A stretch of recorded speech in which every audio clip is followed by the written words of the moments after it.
टिकटों के ऐलान के साथ कहीं उत्साह है तो कहीं विरोध की आवाज़ें बुलंद हो रही हैं। बिजावर विधानसभा सीट एक ऐसी ही सीट है जहां भारतीय जनता पार्टी और कांग्रेस दोनों ही प्रत्याशियों के विरुद्ध एक नया धड़ा भी तैयार है। एक तीसरे विकल्प की बात हो रही है। कुछ लोग हमारे साथ मौजूद हैं। इस विधानसभा सीट के ग्राम कुर्रा में इस वक्त हम हैं जो एक नए विकल्प पर चर्चा कर रहे हैं। गुलाब सिंह जी, क्या पूरी कवायद है और ऐसा क्यों करना पड़ रहा है कि एक तीसरे विकल्प के बारे में सोचना पड़ रहा है? देखिए भैया, इसमें मुद्दा ये है कि पिछले 15 वर्षों से पिताजी लगे हुए हैं क्षेत्र में, और मुझे नहीं लगता कि शायद ऐसा कोई छतरपुर ज़िले में नेता है जो किसानों के लिए भूख हड़ताल पे बैठा हो। मैं इंदौर से मेरा काम छोड़ के 3 दिन के लिए ईसानगर पड़ाव पे भूख हड़ताल पर बैठा था, और उसके बाद जब बिजावर क्षेत्र में किसानों की ओलावृष्टि से फसलें खराब हुई तब भी पिताजी भूख हड़ताल पर बैठे, और पिताजी ने प्रशासन से हर लड़ाई लड़ी है किसानों के लिए। अब ठीक है, चलिए मान लेते हैं हमें टिकट नहीं देते, पर कम से कम स्थानीयों को तो देना चाहिए था। ये हर कांग्रेसी का अपना अपमान है।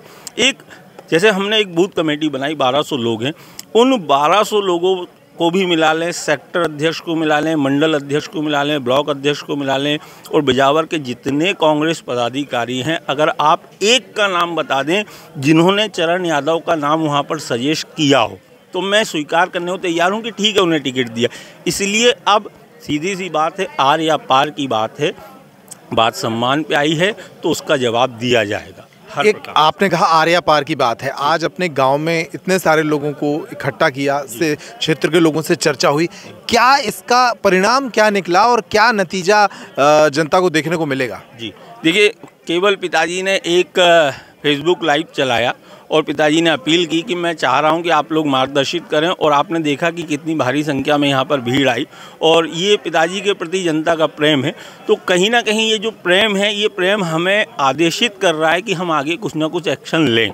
तो अब चूँकि सभी वरिष्ठ जो प्रत्याशी हैं जो टिकट मांग रहे थे, सभी लोग आए हैं, और जो लोग नहीं आ पाए हैं किन्हीं कारणों से, जो कहीं बाहर थे, पर सभी लोग यहाँ पर आए हैं लगभग, और अब सबकी बैठक चल रही है अंदर। और बैठक के बाद जो भी निर्णय निकलेगा कि किसी निर्दलीय लड़ना है या किसको प्रत्याशी बनाना है, लेकिन बात ये है भैया कि जो भी होगा इन प्रत्याशियों में से एक को तो मैदान में आना पड़ेगा, खुद के लिए नहीं, अब इस जनता के लिए आना पड़ेगा जो अपना काम छोड़कर इतनी बड़ी तादाद में यहाँ आई है। एक निवेदन पर, केवल एक निवेदन पर जो लोग यहाँ आए हैं, तो इनकी भावनाओं का अपमान तो नहीं किया जा सकता। राजेश सिंह पायक जी ने खुला ऐलान कर दिया है, बगावत तो कर ही दी है कांग्रेस से। उनके समर्थकों से समझते हैं कि इस बगावत का परिणाम क्या है। राजेश सिंह पायक जी मैदान में उतरते हैं तो इससे कांग्रेस का नुकसान होगा या भाजपा का नुकसान होगा? क्योंकि वो जिस पार्टी में अब तक झंडा उठाते रहे, अगर उसी पार्टी से बगावत करेंगे तो नुकसान तो उन्हीं की पार्टी का होगा। भाजपा का तो इससे फायदा हो जाएगा ना, जिससे उनका लगातार विरोध चलता रहा। राजेश पायक जी बगावत नहीं कर रहे पार्टी से। हम सब लोगों ने कहा है कि राजेश पायक जी से कि आप अपने हाईकमान कमलनाथ जी से बोलिए कि टिकट में बदलाव करें। हम सभी लोग राजेश पायक जी के साथ हैं, और बीजेपी का नुकसान तो पहले से ही तय है। आज सुना है कि पूर्व कैंडिडेट विधायक हैं जो वो उन्हीं को टिकट मिल गया है, तो उनका तो उनके क्षेत्र में उनका जो विरोध है, उस विरोध के विपक्ष में हम लोग सभी लोग राजेश पायक जी के साथ में हैं। और राजेश पायक जी ने किसान हित के लिए, गरीब के लिए, सबके लिए लड़ाई लड़ी। 3 दिन तक भूख हड़ताल में पिछली बार आपके ईसानगर पर बैठे रहे। आप एक दिन के लिए बाजार जाते हैं तो अपने घर का मेंटेन बना के जाते हैं कि हमारे घर की देख रेख कौन करेगा। वो 3 दिन अपना परिवार छोड़ के वहाँ पर बैठे रहे। किसानों की ओलावृष्टि हो, कुछ भी हो, तो राजेश पायक जी की बगावत नहीं है। हम लोगों ने उनसे निवेदन किया है कि आप मैदान में जाइए, आइए, चुनाव लड़िए। हम लोग आपके साथ कमर कस के, तन मन धन से, हर प्रकार से उनके साथ खड़े हुए हैं। मेरे भाई, भावनाओं में ऐसे निर्णय तो ले लिए जाते हैं, लेकिन निर्दलीय चुनाव लड़ना थोड़ा कठिन होता है। राजनीतिक दलों के पास पैसा होता है, स्टार प्रचारक होते हैं, बड़े बड़े संसाधन होते हैं। एक निर्दलीय तौर पर मैदान में उतरने में क्या गणित देखते हैं आप राजेश पायक जी की? पहली बात तो राजेश पायक जी अकेले चुनाव नहीं लड़ रहे, हम बिजावर विधानसभा के सभी क्षेत्रवास मिलकर लड़ रहे। दूसरी बात, हम किसानों के लिए, हमारे लिए स्टार प्रचारक राजेश पायक जी ही हैं, और कोई नहीं है, और ना हमें कोई ज़रूरत है। और हम सब मिल के लड़ेंगे, राजेश पायक का झंडा उठाएंगे।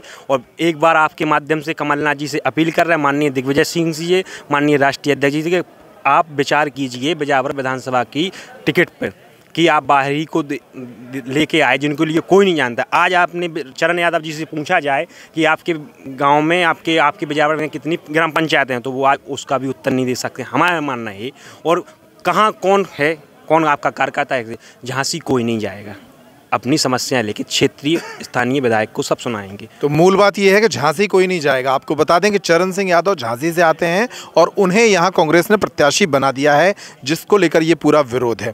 कांग्रेस का संगठन तो दो फाड़ हो जाएगा।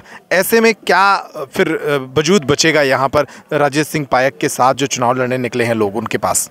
देखिए, ये कांग्रेस और बीजेपी वाली बात नहीं है, बात है जनता की। जनता चाहती है कि हमें क्षेत्रीय प्रत्याशी चाहिए। क्षेत्रीय प्रत्याशी जैसे कि राजेश सिंह पायक का इसलिए नाम उछल के आ रहा है कि क्योंकि जनता उन्हें चाहती है, वो खुद नहीं लड़ रहे हैं। जनता की आवाज़ है, जनता की आवाज़। जनता चाहती है कि हमारा क्षेत्र ऐसा प्रत्याशी उस क्षेत्र का बाहर ही ना हो।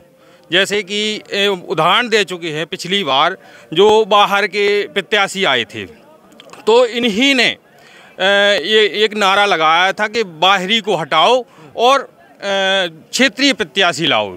इन्हीं के तर्ज पर जो विधायक बने थे बबलू शुक्ला, तो इन्हीं की बदौलत पिछली बार इन्हीं की मेहनत से बने थे।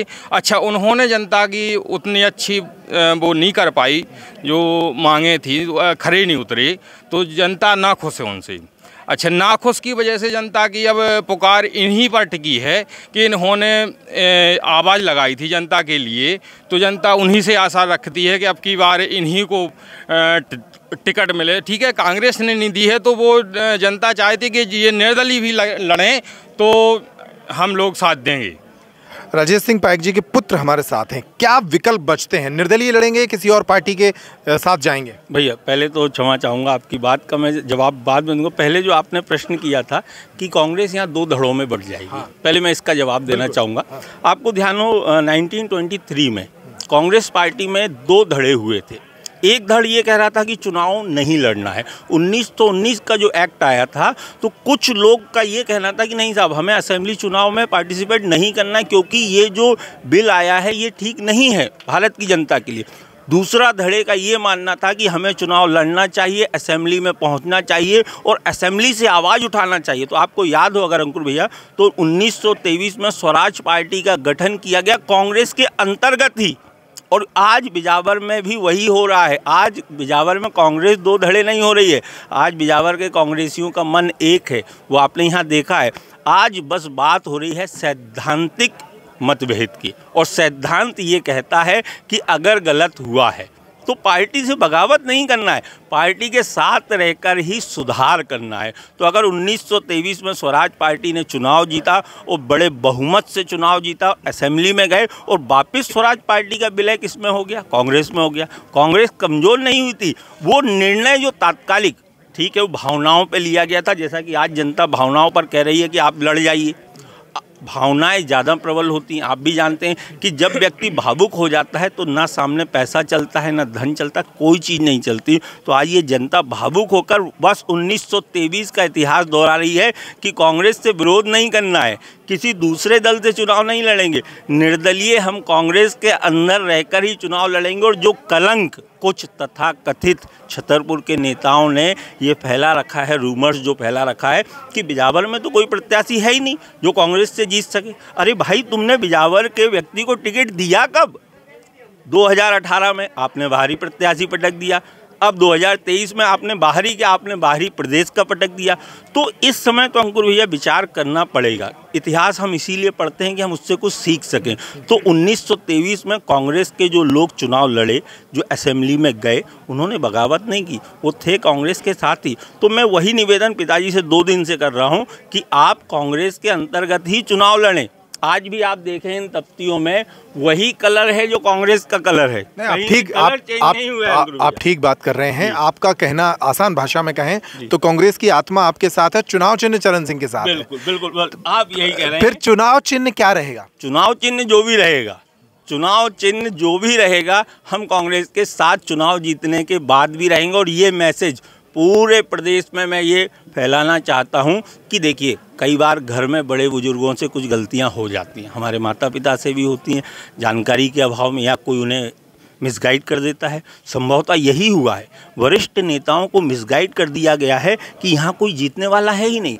तो चूंकि उन्हें क्षेत्र का उतना शायद अनुभव नहीं है, या हम और आप भी किसी दूसरे ज़िले में जाते हैं तो उसकी इतनी बारीक जानकारी नहीं हो पाती है। तो ये मैसेज हम देना चाहते हैं कि हम सब सक्षम हैं। इसीलिए जो अंदर मीटिंग चल रही है उसमें यही तय किया जा रहा है कि किसको प्रत्याशी बनाया जाए। और आप यकीन मानिए, बस चुनाव चिन्ह अलग होगा, कार्यकर्ता सभी कांग्रेसी होंगे, वोट देने वाले भी कांग्रेसी होंगे, बस थोड़ा सा चिन्ह का परिवर्तन होगा और कांग्रेस के अंतर्गत रहकर ही चुनाव जीतकर असेंबली में पहुंचेंगे। चलिए, बहुत शुक्रिया आपका। तो राजनीति जो है वो भावनाओं का एक बड़ा माध्यम होती है, और जब भावनाओं की नदी में बाढ़ आती है तो बड़े बड़े शहर बह जाते हैं। यहाँ भी राजेश सिंह पायक के कुछ बहुत भावुक समर्थक हैं, उनका परिवार है जो ये तय कर चुका है कि बिजावर विधानसभा सीट पर इस बार एक जो मूल कांग्रेस है वो किसी और चुनाव चिन्ह से मैदान में उतरेगी। काफ़ी दिलचस्प होगा बिजावर सीट का ये मुकाबला, हमारी नज़र इस पर बनी रहेगी। इस खबर पर आपकी क्या प्रतिक्रिया है? राजेश सिंह पायक के चुनाव लड़ने को आप किस तरह से देखते हैं? अपने कमेंट के माध्यम से हमें ज़रूर बताइए। नमस्कार।